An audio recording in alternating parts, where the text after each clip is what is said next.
ভেন্ডি দিয়ে আর বেগুন দিয়ে ভেজে নেবো।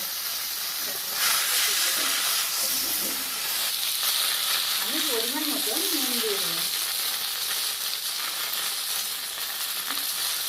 আমি এখন নেড়ে দেবো। দেখো বন্ধুরা, মাছটা আমি কি সুন্দর করে দিয়েছি, কত সুন্দর করে দিয়েছি দেখো। এখন আমি মাছটাকে উল্টে দেবো।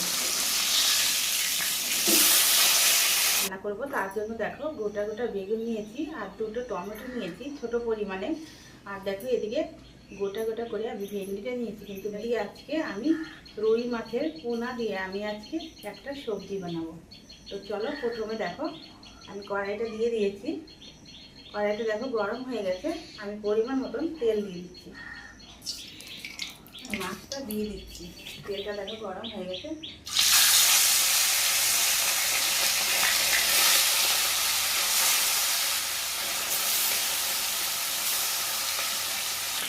দেখো বন্ধুরা, মাছটা কত সুন্দর করে ভেজে নিয়েছি লাল লাল করে। আমি এখন এই যে একটা প্লেট নিয়েছি, তুলে দিলাম।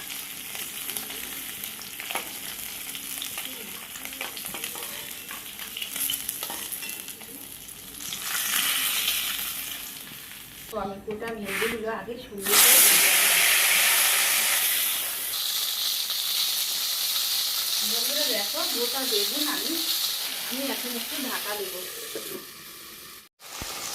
দেখো বন্ধুরা কি সুন্দর করে আমি ভেজে নিয়েছি।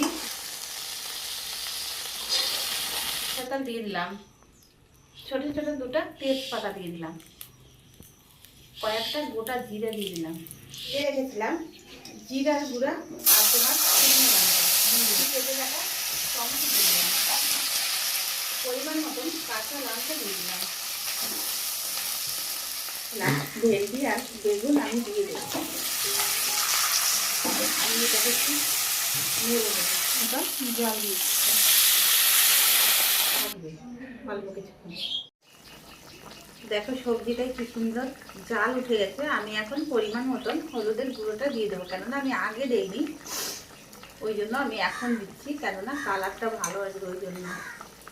এখন দেখো আমি এক এক করে মাছগুলো সব দিয়ে দেবো।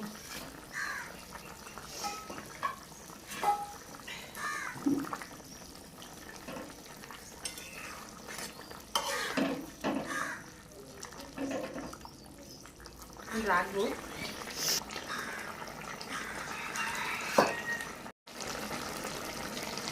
দেখো বন্ধুরা কি সুন্দর হয়ে গেছে। অল্প টাইমের মধ্যে আমি একটা সবজি বানালাম। তো তোমরাও এইভাবে বানাবে, তাহলে তাড়াতাড়ি কিন্তু হয়ে যাবে। অল্প সময়ের মধ্যে সবজিটাকে দিয়ে